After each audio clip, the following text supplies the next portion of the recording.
innovative programs to reduce juvenile recidivism. My presentation today will provide you with not only the problem with today's youth and the alarming recidivism rates, but also the answer on how to reduce it. Many people look at our youth today and say that they are just a bad seed, or that this is just a bad generation. This is society not wanting to get involved and look at the real problem.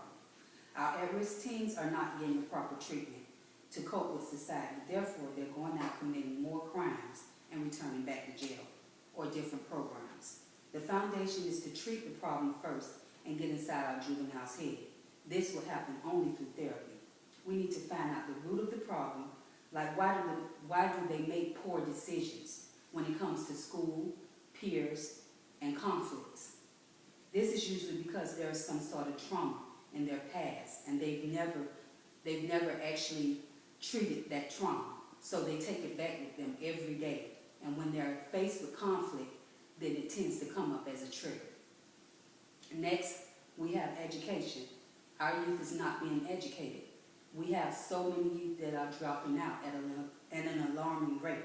There are a large number of juveniles that are uneducated and without guidance or the resources to change their circumstances. We are their stepping stones, and by helping them with their education, we can change their future. Education is very important. Without education, there is no chance for job training and in the career field that they choose. Therefore, we must find out why juvenile delinquents is not getting education when incarcerated. It is imperative to provide juveniles with the tools to be successful as young adults. Our next stepping stone would be job training. The final step to creating a non-reoffending juvenile is job training. Through job training, a more confident, successful young adult can enter society ready to conquer life. Most juveniles re-enter the community without the necessities to compete in society, but the therapy, education, and job training, they are able to function and feel more successful. Some keys to job training are on my presentation slide.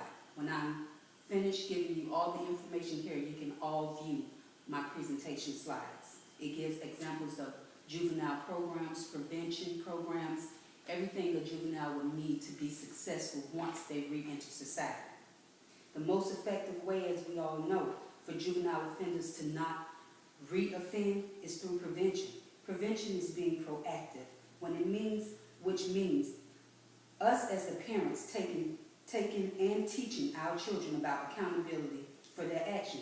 It also means that the first sign of negative behavior, get help for your children and take the necessary measures.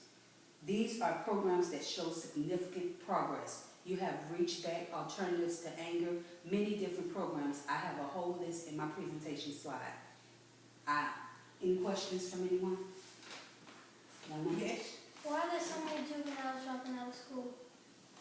Well, from the research that was done, most juveniles drop out of school due to the lack of support at home or even when they're incarcerated, not being able to academically compete with other children or other juveniles in their incarceration.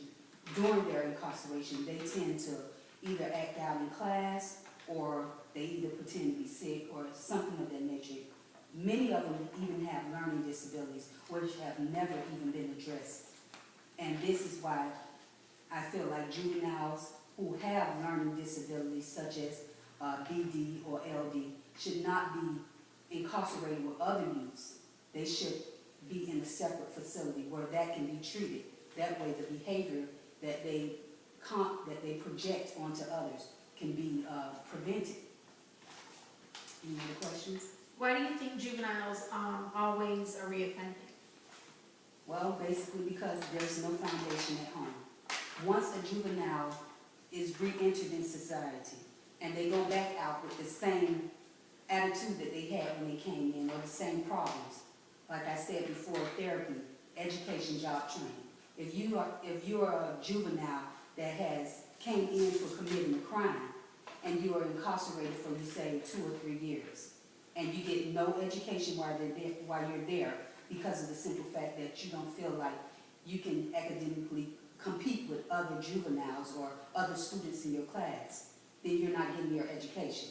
Secondly, job training. They aren't getting any job training while they're in most of these programs. Therefore, when you go back out in society, you have nothing. So what are you gonna do? You're gonna continue the behavior that you had before. You're gonna reoffend and you're gonna go back in.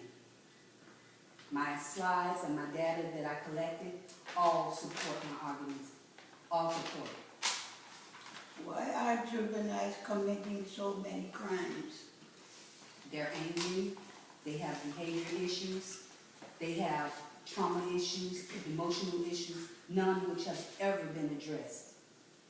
And as I said before, through therapy, treat the problem, the root problem that prevents them from making wise decisions when they're out there and faced with conflict or pressure from peers to do other things. If they had that therapy to teach them coping mechanisms, it wouldn't trigger it, and then they wouldn't get the negative, they wouldn't do the negative things that they do. They wouldn't have that negative behavior. Thank you, ma'am. Any other questions? Is there enough funding for juvenile programs? I did do some research on the funding for juveniles, and right now there is funding, but they're only funding certain programs which show a high effective rate. So there is funding, and there are many programs, yes. And what kind of programs are out there for the juveniles? Programs such as Reach Back, you have DARE, you have Alternatives to Anger, you have OWDS. There are many different programs out there, and you can go on the internet and search any of them. I also have them listed in my paper and in my slideshow, which everyone will be able to view. Yay! Thank you.